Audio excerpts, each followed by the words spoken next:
Hey everyone. Good morning, good afternoon, good evening, depending on where you are. Welcome back. So, doing a quick sound check and then we can get started. Inflation number tonight. It's a very interesting inflation number. I'll talk more about it later on once we go through a little bit of the theory. But yeah, just give me a heads up on the audio. If everything is all right, just let me know. Okay.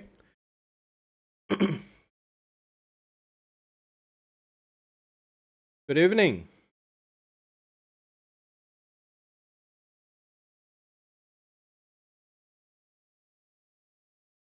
Okay. Hopefully the audio is clear. Let me know if there's any issues. All right, so welcome back. Today it's inflation, obviously. News trading session number 3. This is going to be inflation. This is going to be the US CPI release. My name is Vida and Yaro. Let's get this started with a quick disclaimer. Any opinion discussed in this webinar or link to this presentation is provided as a general market commentary and does not constitute investment advice. News trading involves risk due to high volatility. Market reaction to news can be swift and unpredictable, which leads to higher trading risks and delays in order execution. So be attentive when determining the volume of your transactions and consider all possible risk factors. All right.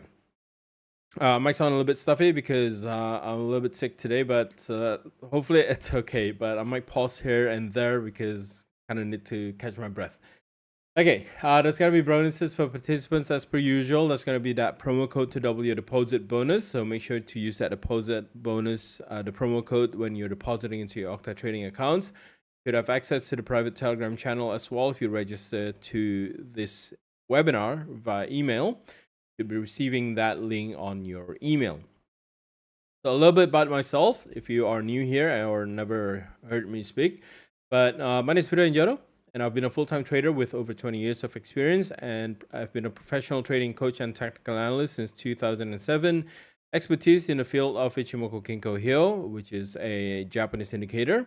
We already produced some of the videos there. If you want to review it, it's on the Octa's channel. I'm also a director of Zanifix, an independent market consulting company. I've been invited as guest speaker at Trading Investing Expo across Australia, Invest Fair in Singapore, as well as the ATAA and the APTA conferences, which is the Australian Technical Analysts Association and the Australian Professional Technical Analysts. All right. Here's the updated promo code. I finally got this updated. It's now non-farm 2024. Right. This is valid until the 31st of December 2024. So you can actually use this anytime you want. Just make sure you save this code. It is available for you to use until the 31st of December 2024. But make sure you are using the code just to take advantage of that double deposit bonus. All right. Okay, cool. Let me question here. Just watch the first session of Smart Money Concepts. Yeah, could you please inform us about the red, green, buy, sell block is in that webinar? Where do we find and how to use it? I'll probably try and answer that if we have the time here in the Q&A, but it's just a rectangle tools that you draw. All right. Cool.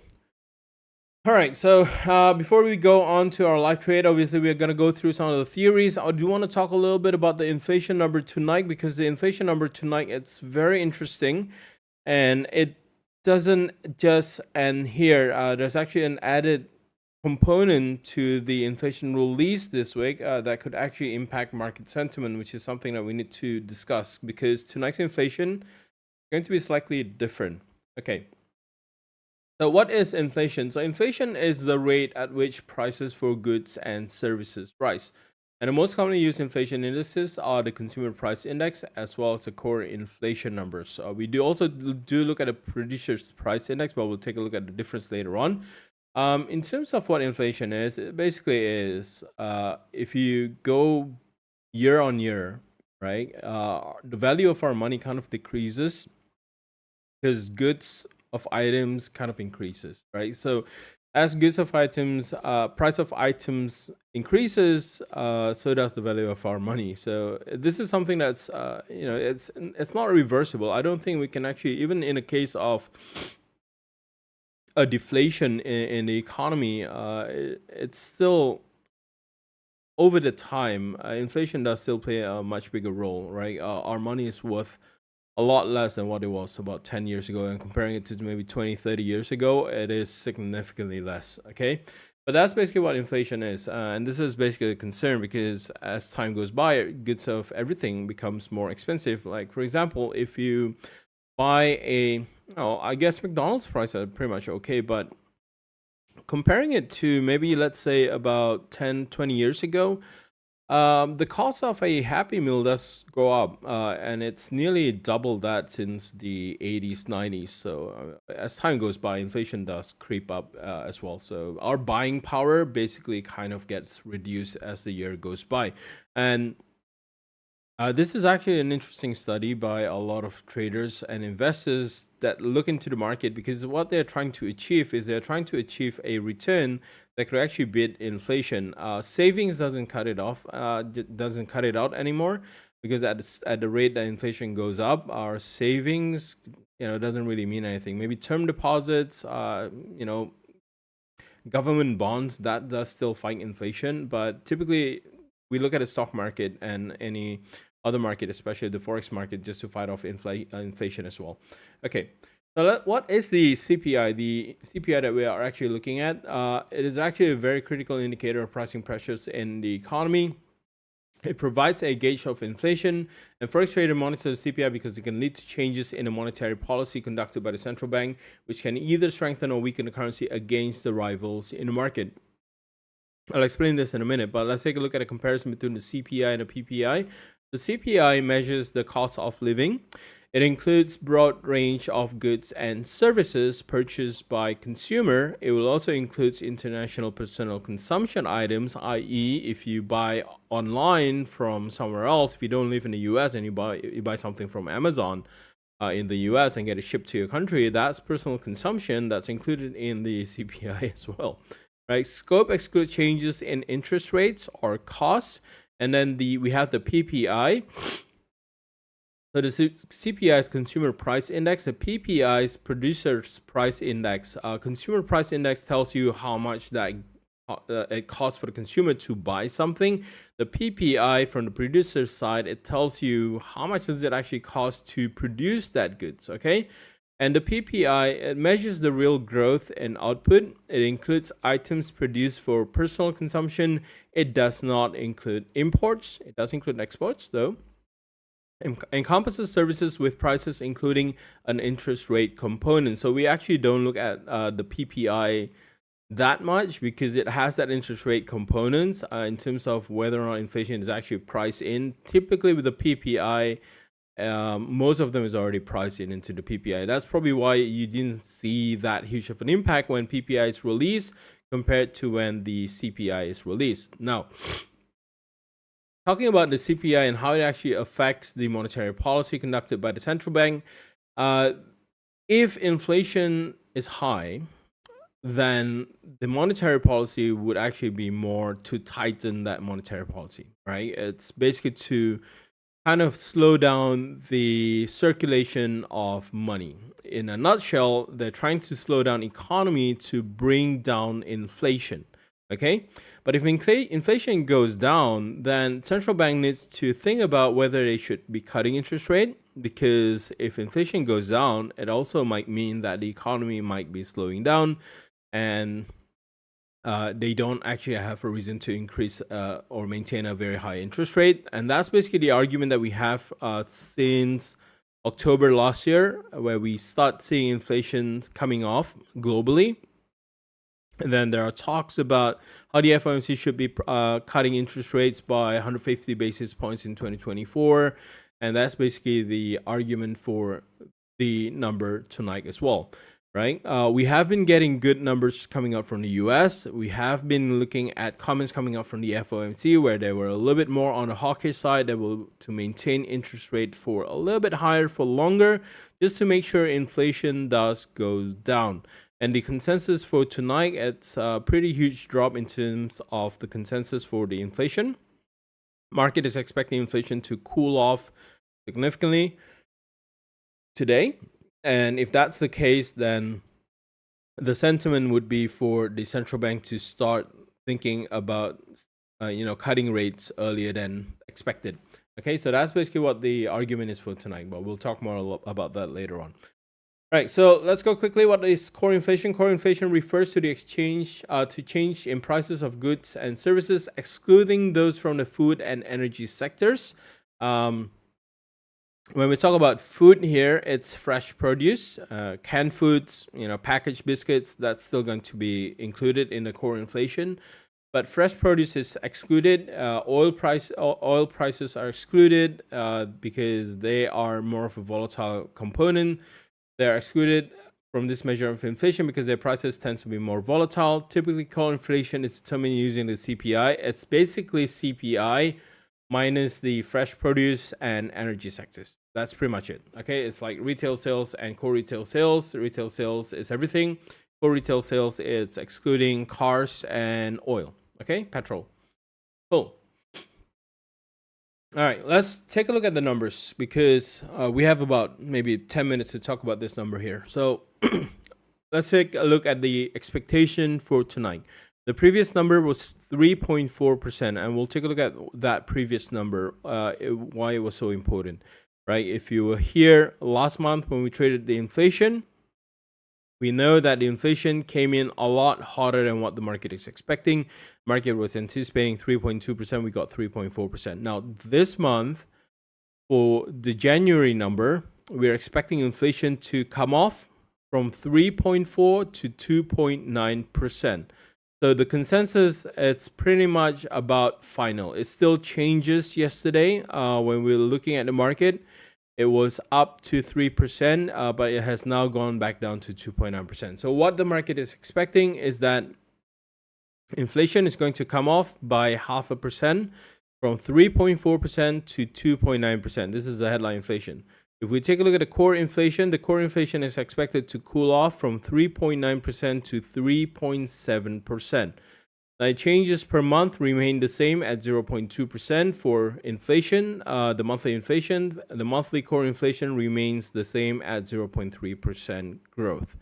Now, I am concerned with the expected consensus for tonight's release.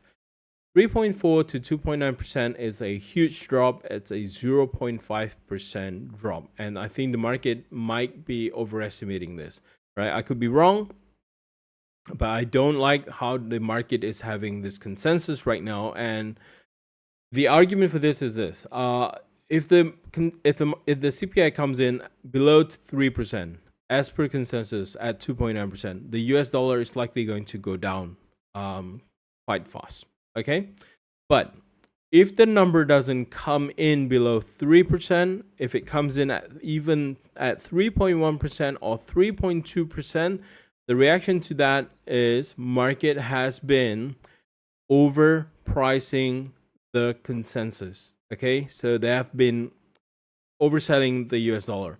If the number comes in higher than 3%, it could actually create a huge spike to the upside for the US dollar that could actually strengthen the US dollar. Okay? Tonight, I'm not too concerned about the core CPI. For as long as the core CPI is at 3.9% or below, maybe at 3.8%, it doesn't have to meet consensus at 3.7%, it would still be stable. I think the headline inflation is the one that's a little bit overpriced in terms of the consensus. 3.4% to 2.9% is a significant drop. To bring that, let's take a look at the previous number. So if we take a look at the November release and the December release, if we see what happens here, we did see a little bit of a drop in November release from 3.2 to 3.1%, but for the December number, it actually went up from 3.1% to 3.4%. So it actually jumped up 0.3%. In terms of where it's been, has it ever been below 3%? It has never been below 3% in the past 2 years or more than 2 years. In fact, the lowest that it has been was June at 3%. So the expectation for tonight for the number to actually be below 3% is significant. I'll be honest, it's actually a very huge ask in the market. Is it possible? It could be possible because we've been getting hints that there's actually going to be a little bit of a downward revision to the inflation. But if the market gets it wrong, okay, if that information comes out to be wrong and the CPI is released above 3%, could actually be a huge boost for the US dollar. So make sure you're paying attention to the release tonight. And what makes tonight's number different is because we have that retail sales to be released on Thursday. And the market for this week, the sentiment is that both the CPI and the retail sales needs to go down. If both of them go down, then the FOMC is likely going to speed up the interest rate cuts. So I don't think the FOMC is going to speed up the interest rate cuts. I think we're still sticking to the June for the earliest possible interest rate cut coming up from the FOMC. But this is market sentiment, right? So if tonight's CPI comes in above 3%, market could actually say, oh yeah, it will let the US dollar spike up for a little bit, but it might not stay there for long because market would then turn around. But hey, hold on a second. We got a retail sales number. Retail sales might be bad. If the retail sales might be bad, then next month's CPI could actually be bad. So whatever the number is today, I think there's a lot of market participants that wants the US dollar to go down. Okay, so what I'm trying to say is if you see the US dollar strengthen today, it could be very limited depending on the result itself. However, there would be one scenario where the US dollar could strengthen and not look back, like how the NFP release was for us this month. That would be if inflation actually goes up higher than the previous number. If inflation goes to 3.5 or above, it would actually send the US dollar. Basically, I don't like to use the word, but it's basically going to fly up to the moon. Okay, for the US dollar, if the result actually come in above 3.5%. So make sure you keep that in mind. So there's actually two possible scenarios here. Number one, three, obviously. Number one, it meets consensus, drops below 3%. That's going to weaken the US dollar. Number two, it's weaker, but stays above 3%. That could boost the US dollar temporarily, but it might not be for long because people are going to be looking towards the retail sales on Thursday. And the third scenario is that the CPI heating up again, went above 3.4%, coming at 3.5%. That's going to send the US dollar flying up. Okay. All right. So this is a core number. I'm not too concerned about the core number. The core number is pretty stable at this point in time. We are hovering around the 4%. We already dipped down below the 4%. I think the biggest surprise would be if the core inflation drops to about 3.6%, 3.5%. That would actually be super negative for the US dollar. If the core inflation picks up again and go back up about 4%, that would actually strengthen the US dollar. So there's only two scenarios here for the core inflation, okay? If it does make consensus, I'm not too concerned. Consensus is 3.7%. I think we're probably going to get 3.7 to 3.8%. It's not actually going to be a huge drop. But if we get 3.6%, that will be negative for the US dollar. Okay. All right. So with the previous releases, excuse me for 1 second.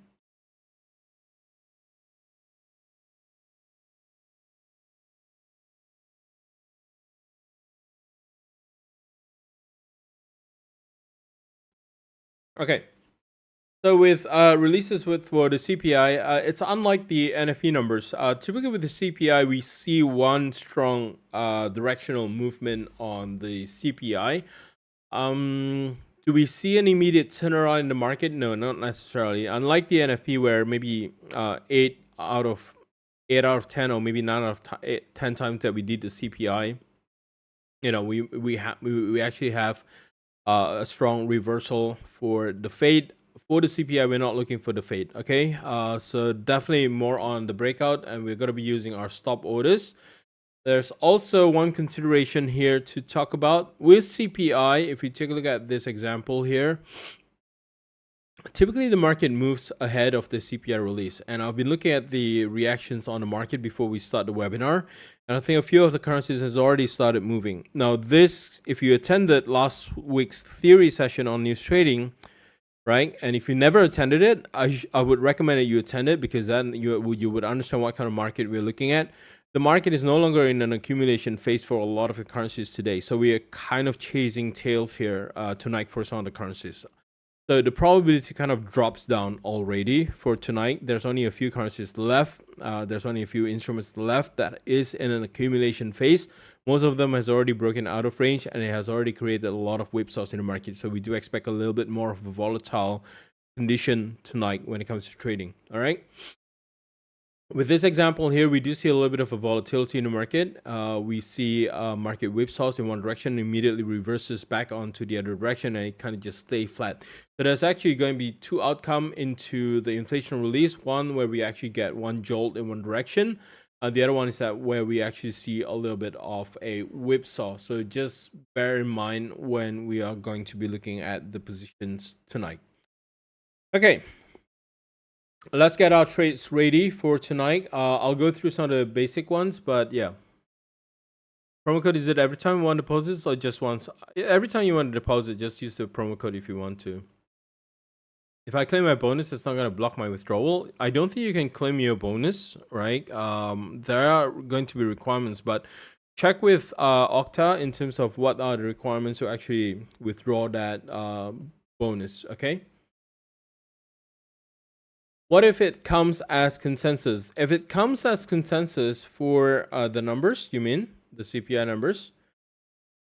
If it comes in at consensus at 2.9%, then we'll look at the core inflation. But if it does come in at consensus at 2.9%, we are expecting a weaker US dollar. Because right now, I think the market is not attempting, but they're trying to convince themselves that, yeah, the FOMC still needs to cut interest rate, but I don't think the FOMC needs to. But that's basically what the market wants. So if they can't get a negative number from the CPI number today, they're going to say, you know what? Oh, we still look for the retail sales number. Retail sales could be bad, even though CPI is up. If retail sales is really bad, because the consensus for the retail sales number is also pretty far apart. I think it's about 0.6% drop in terms of retail sales growth. So they do expect a pretty bad number for the retail sales in January.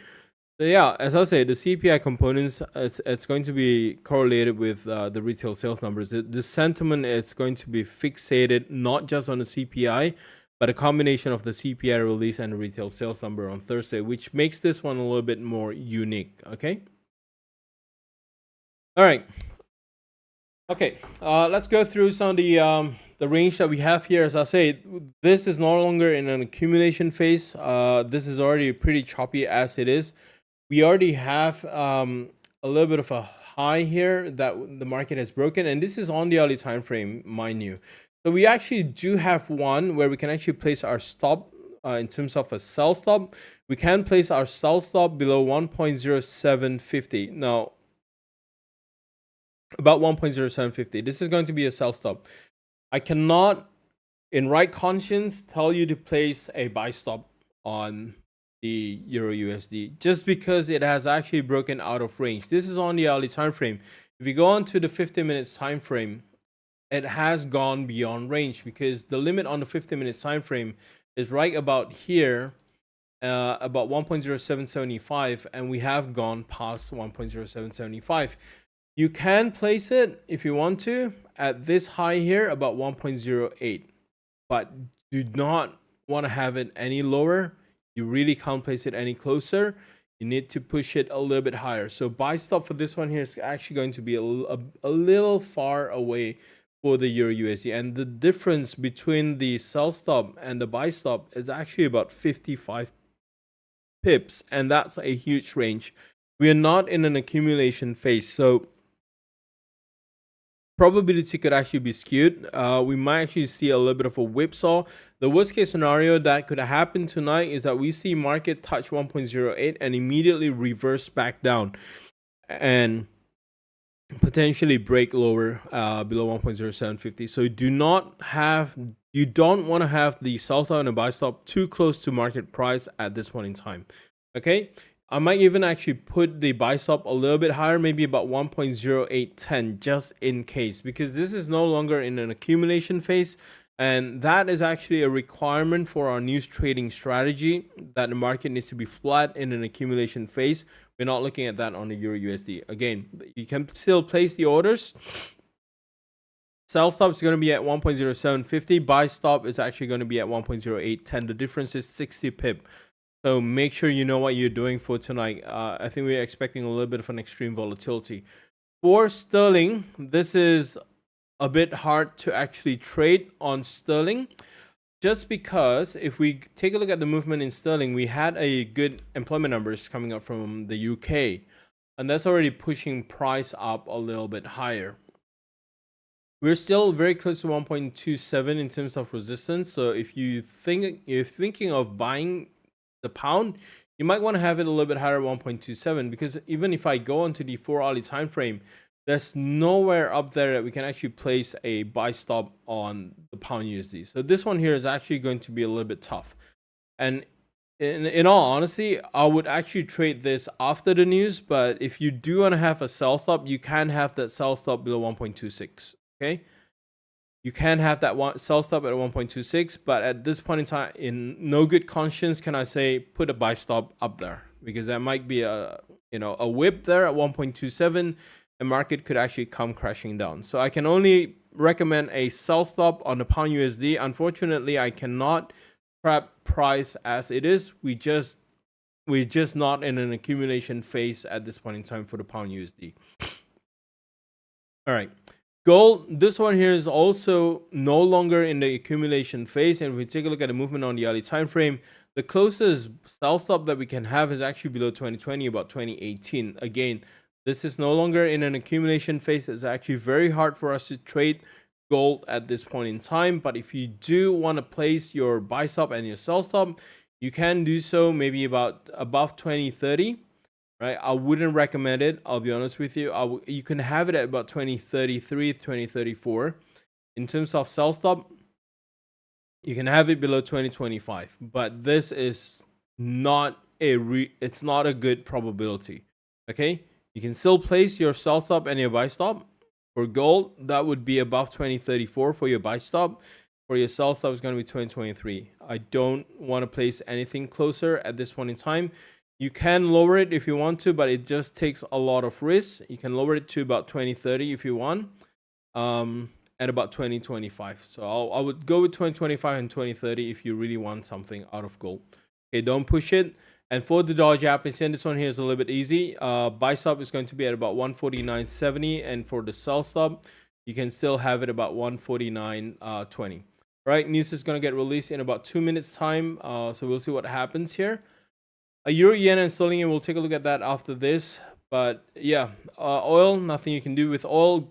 For New Zealand USD, also nothing you can do with New Zealand USD. It's not in an accumulation phase, unfortunately.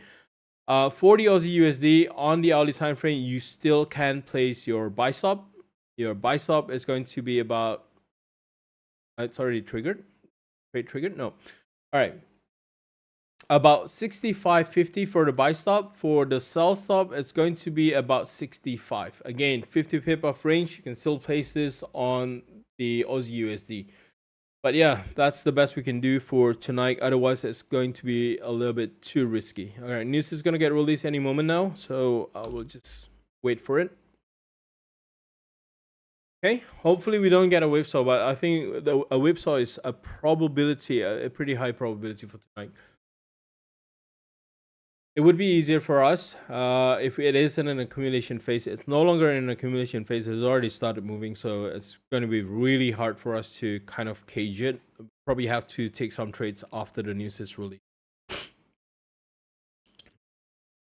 All right, gold got triggered. The yen got triggered. Everything else got triggered. Inflation rate is at 3.1%. All right, as I said, 2.9 is a huge us. It is at 3.1%. So yeah, I think we did got a little bit of a whipsaw on gold here, but yeah, gold got whipsawed. I think we pretty much, that was a really bad trade on gold. Euro USD was alright. Again, might see we didn't have we got sell stop triggered for Euro USD. All right, come on, MT4. Worked for me. Kind of crashing on me, but yeah, the number is good. Let's review it on the others. So yeah, it's good for the US, I guess. In core inflation, it remains the same at 3.9%. So pretty much inflation is still hot. It's still above consensus. It's still above 3%. It's at 3.1%. Now, as I say, we get that number above 3%, still lower than last month at 3%, 3.1%, in fact. I think the market is going to start thinking about, hey, I think we're still expecting retail sales to be bad. So right now, we're just anticipating for US dollar to be strong for now. It was just strong for the US dollar, but we'll see what happens. All right, let me restart the MT4 there for a minute. But yeah, if you got your sell stop triggered, you need to close out the other. I'll close out gold because gold was a little bit of problematic trade there. Euro USD, we got sell stop on the Euro USD. So I need to close out the yen. Buy stop for Aussie USD, close out. We got pound USD here. Sell stop should still gonna be triggered. Gold was, I think we got whipsaw a little bit on gold because the range was too small. But if you had that wider stop on gold, you should be good. It should be a one-way direction. If you had that sell stop, buy stop at 2034, you wouldn't get triggered, but you should get triggered for your sell stop. Move your stop loss to break even for gold, please, if you're trading this. But everything else, we are good and up and running.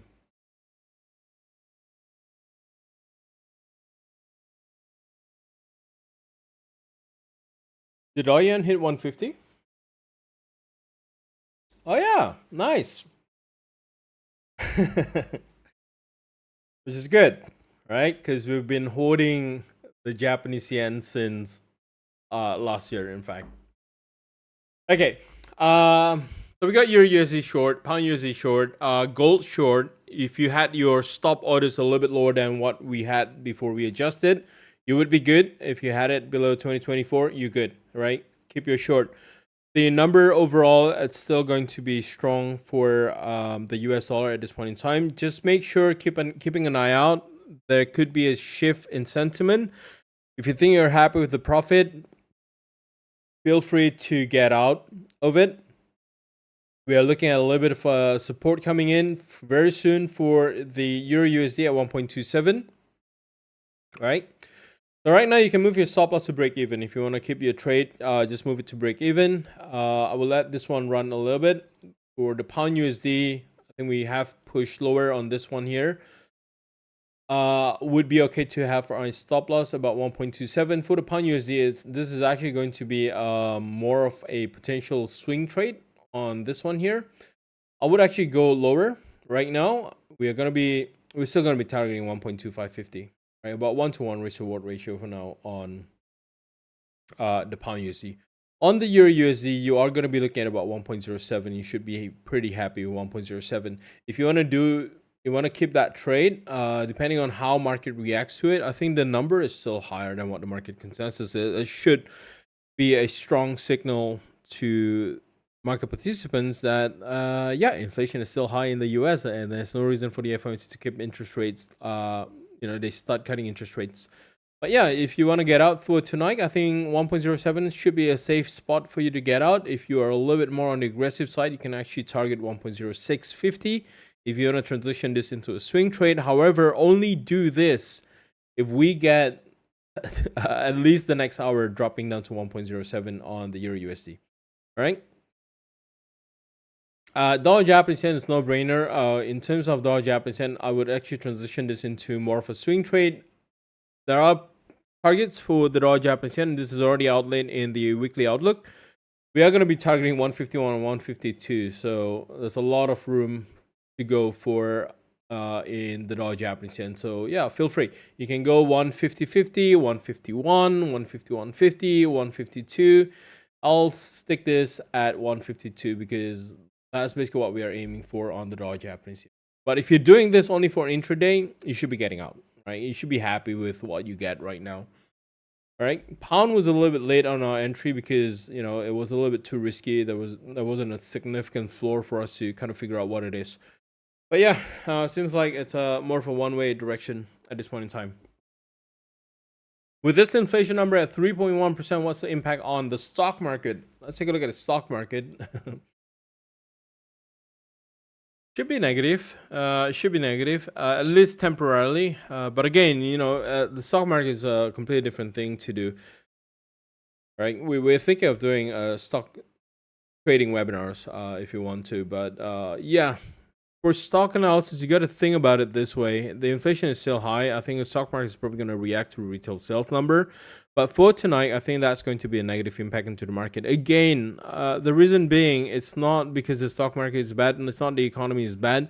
It's because the traders has been overestimating the consensus. They've been overpricing the weak US dollar. The US dollar is not weak at all. So they've been overpricing it. And this is just US dollar adjusting to what it is. Okay.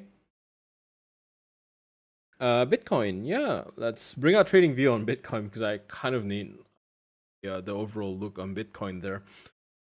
All right, what's the status on Bitcoin there? We did a session yesterday. It's not in English though. It's in Bahasa Indonesia, by the way. But we did talk about a potential rejection on the 50 level because if we take a look at the 50,000 level, that's kind of the level where we might actually find a little bit of rejection on the Bitcoin there, just because there's more of a psychological reason. There's going to be profit taking for the recovery trade that happened from last year, when I think if you take a look at the movement last year, where Bitcoin was, right, around September. No, not even September. If we take a look at 2022, it was back to 16,000. We did pause a little bit in 2023. This one bounces off in October.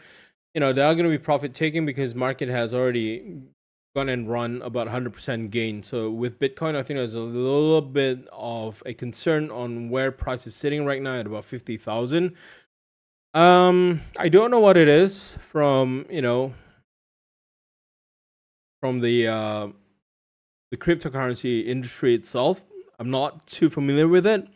Might be it has something to do with the ETF as well. But with a number like 50,000, I think there should be a growing concern, right? This is a prime level for a lot of people to take their profits. People buying at 30,000, 25,000, 28,000. This is where they want to be getting out. Okay, so we might actually see a little bit of profit taking. That profit taking could produce, obviously, that could distribute a lot of supply into the market. So I think it's not really that great right now. If you want to pick it up, it is a little bit overbought. That's all I can say.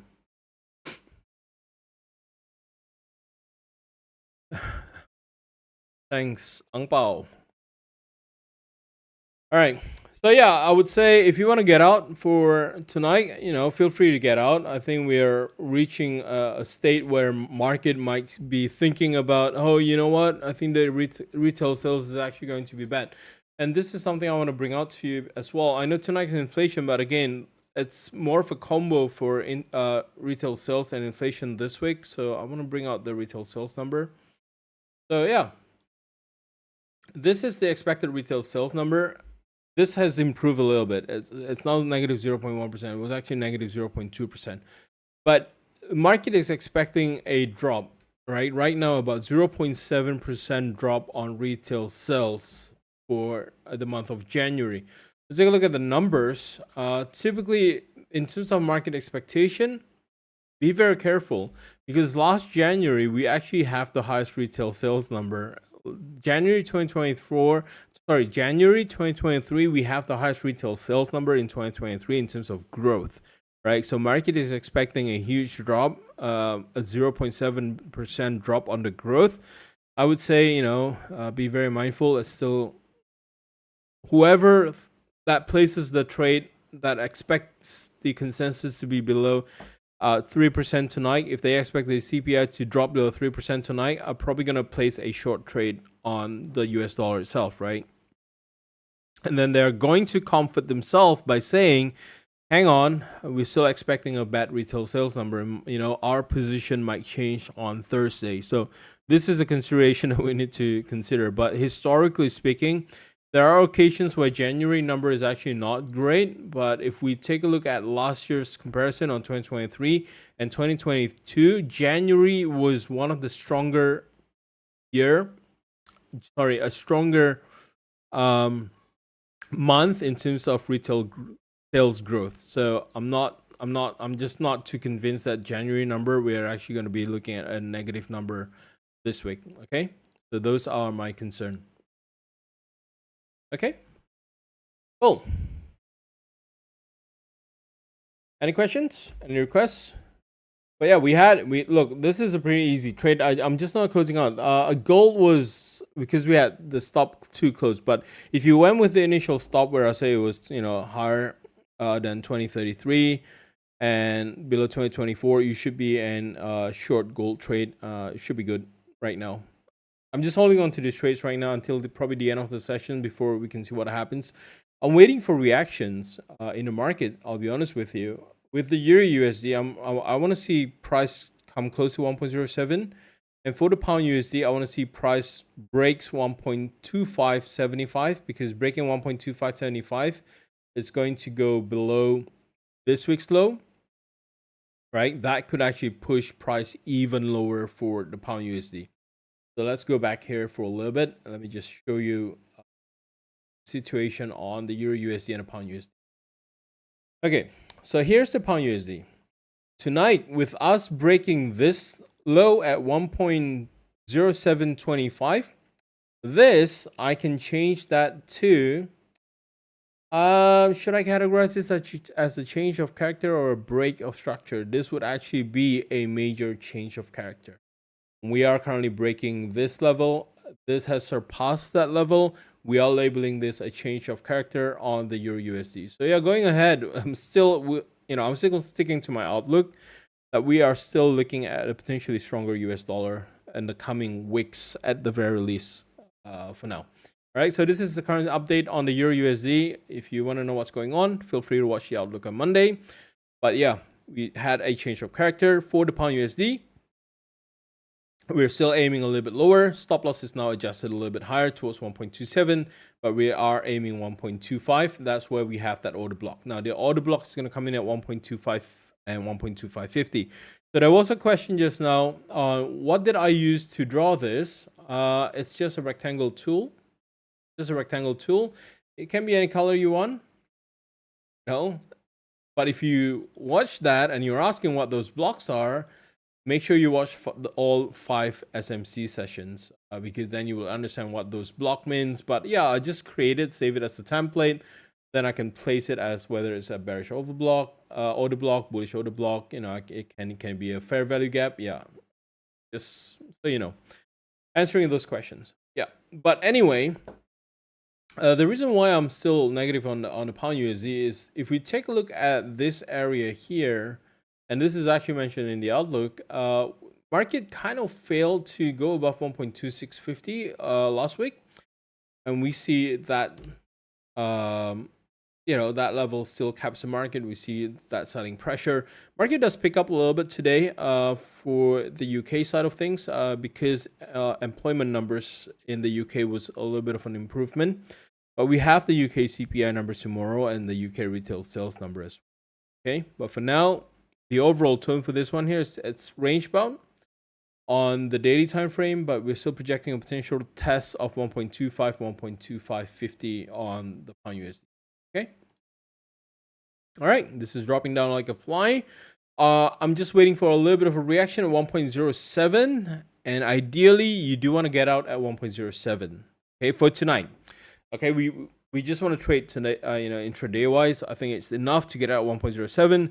There could be a probability where price will bounce off 1.07. So we could actually see price come near 1.07. It could actually bounce off a little bit. So this could wipe out whatever profits that we get for today. What is the win rate for news trading? 70%. I actually haven't. I think you asked this last week during the session. Yeah, someone actually asked me this. Was it you, David? I'm not sure. I forgot. But I said I'll look into it, and I haven't had the time to look into it, but I will look into it.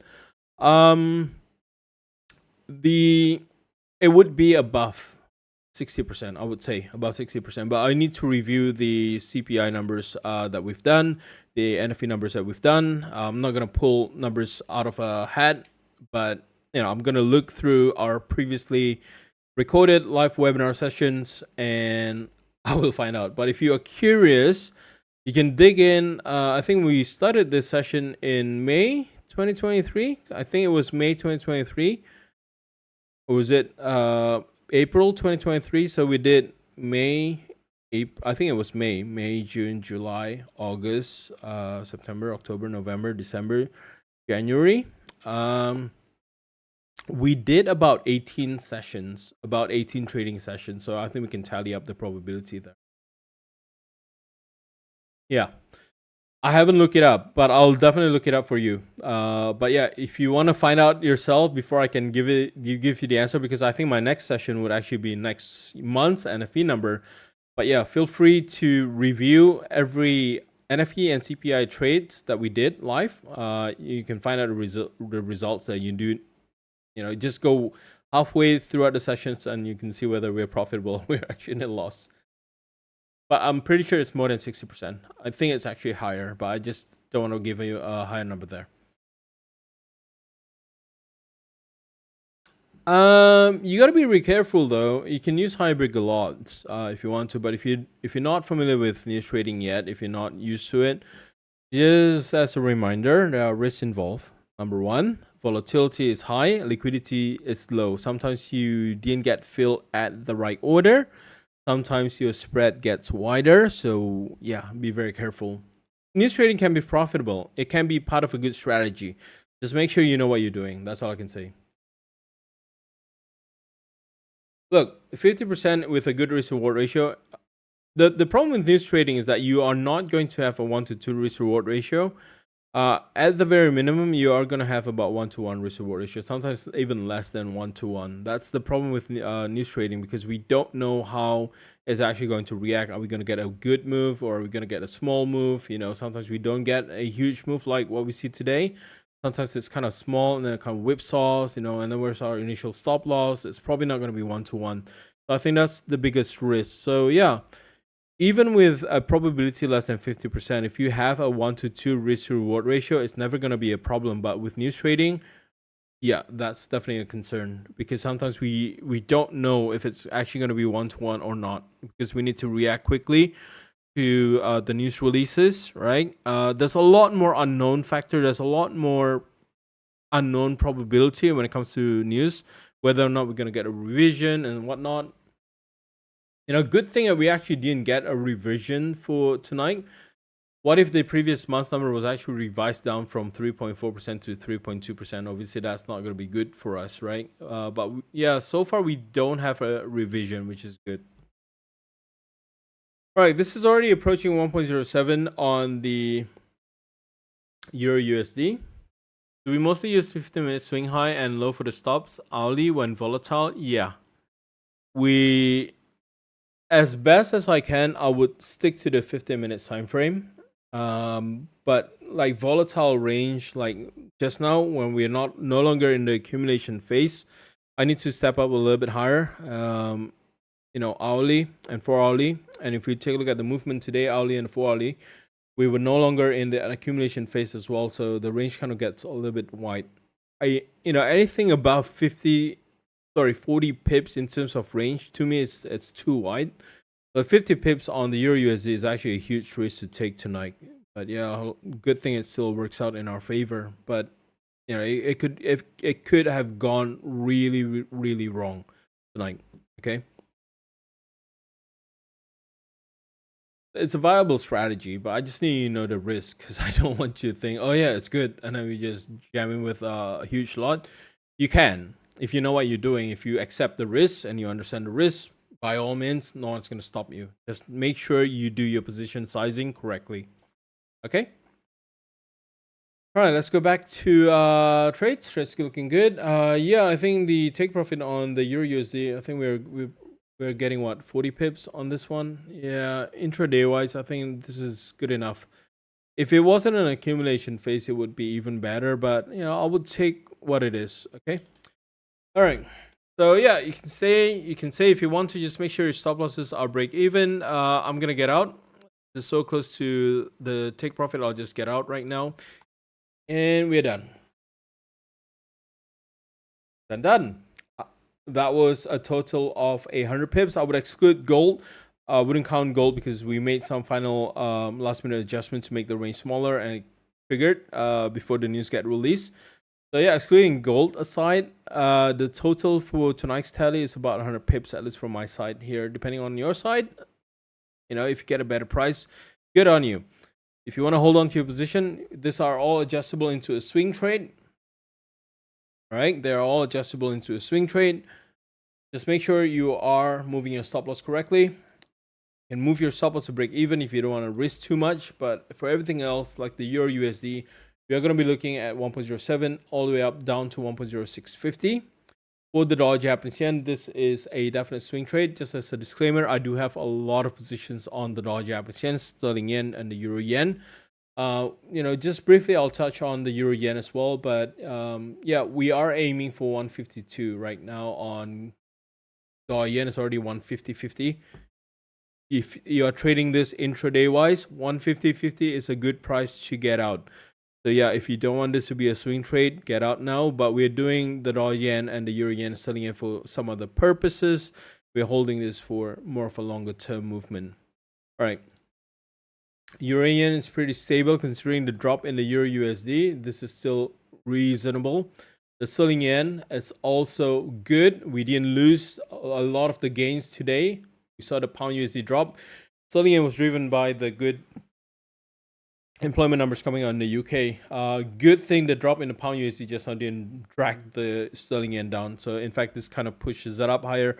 So the euro yen and the sterling yen, if you're wondering and you're not familiar with it, why is the euro USD down, the pound USD down, but the euro yen and the sterling yen is up?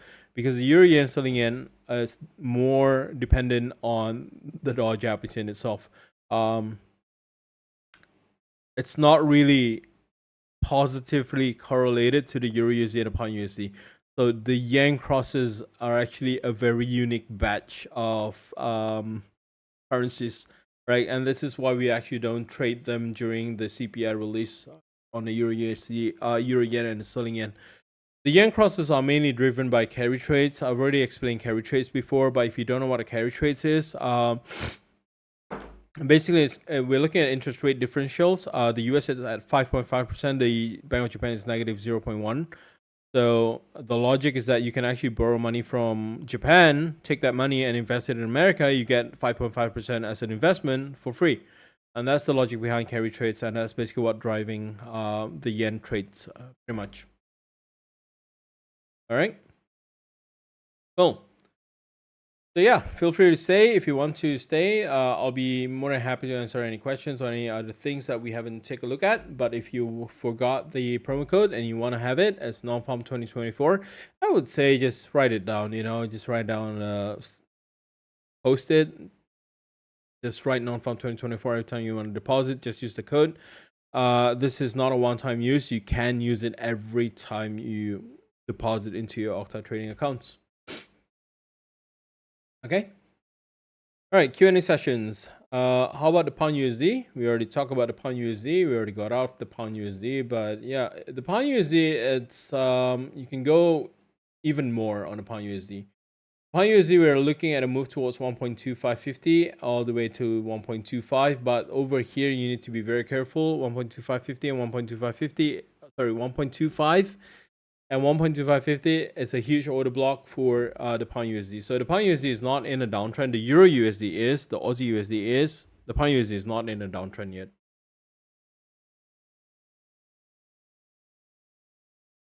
Yeah, I'll explain gold and I'll explain the US stock market as well.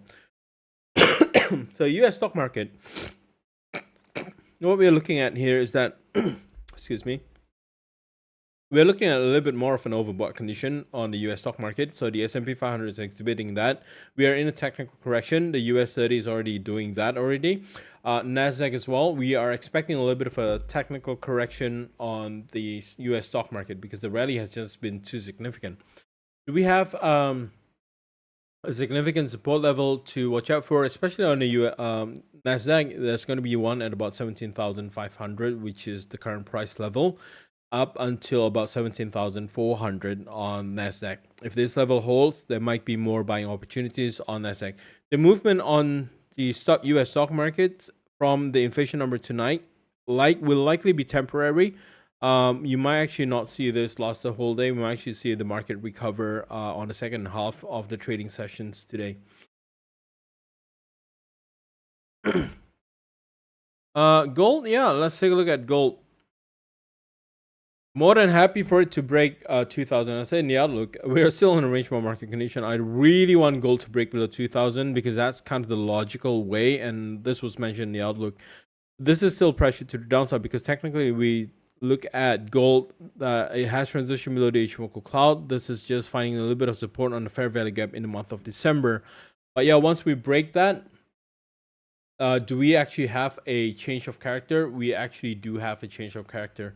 So we need to break 2000, obviously. Once we break that, the next swing low that we have here is a little bit lower, about 1972.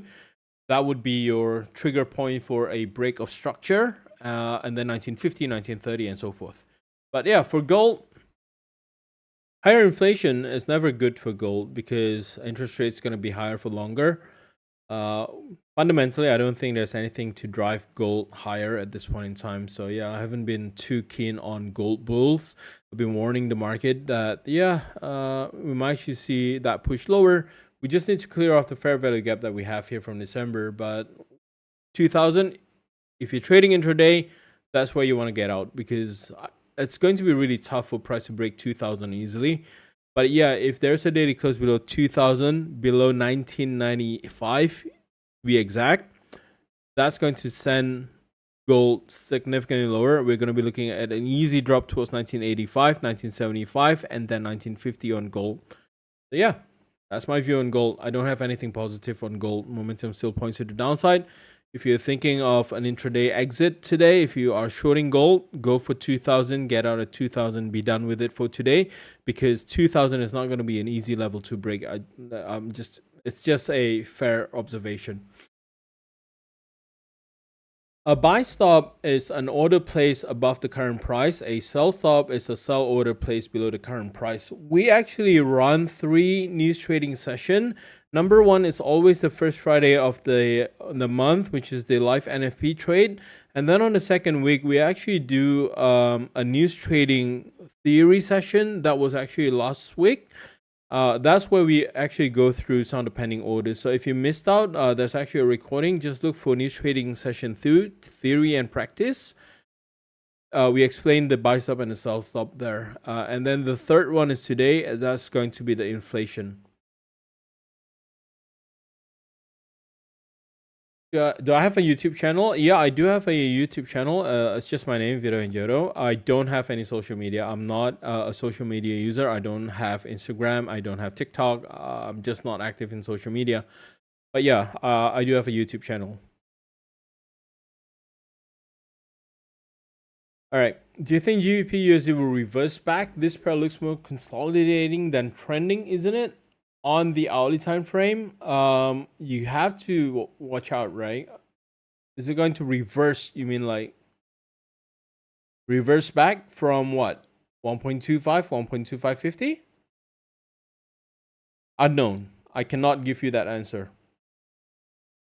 Because for as long as it's consolidating, it's not trending. And I cannot give you an answer. Can it bounce from 1.25, 1.2550? Yeah, but does it mean that it's going to reverse and break 1.2850? Not necessarily. Is it going to be trending to the downside? No, we cannot confirm that until it breaks below 1.25, as I said. We need to break below 1.25, and then that way I can give you a little bit more confirmation on where the pound USD is likely going to go, because it could potentially go to 1.2350. But if it doesn't break this level, it could just bounce here, and then it could stay inside the range there. So yeah, the pound USD is not trending at all. You can call it consolidating, or we call it a range bound market condition. It's still choppy as hell for pound USD. Okay, but yeah, buy stop, as I said, it's a buy order that's above the current market price. A sell stop is a sell order below the current market price. Now range is at 1.25, 1.27. I would still put the range at 1.25 and 1.2750. I wouldn't even consider 1.27 as kind of the upper limit on that range there. Okay. All right, cool. Not a good trade. Not a good month. I've been thinking like I think 2024 is actually going to be a very fantastic year. We've done great on last month's CPI. We've done great on the last week's 2 weeks ago on the 2nd of February, where we did the NFP sessions, and now the CPI. Another good run for tonight. So again, thank you for joining in. I would see you next month, right? I believe that would be next month for the NFP numbers. I'm not sure if the March number is actually going to be the first week, the first Friday of the week, or it could be the second week of Friday. But yeah, other than that, thanks for joining in from Octa. Thank you, and have a fantastic trading day ahead. Have a great week ahead. Good luck to your trades. Don't forget, we still have the UK inflation number. Tomorrow, we have the US retail sales number. On Thursday, we have the UK GDP numbers on Thursday, and UK retail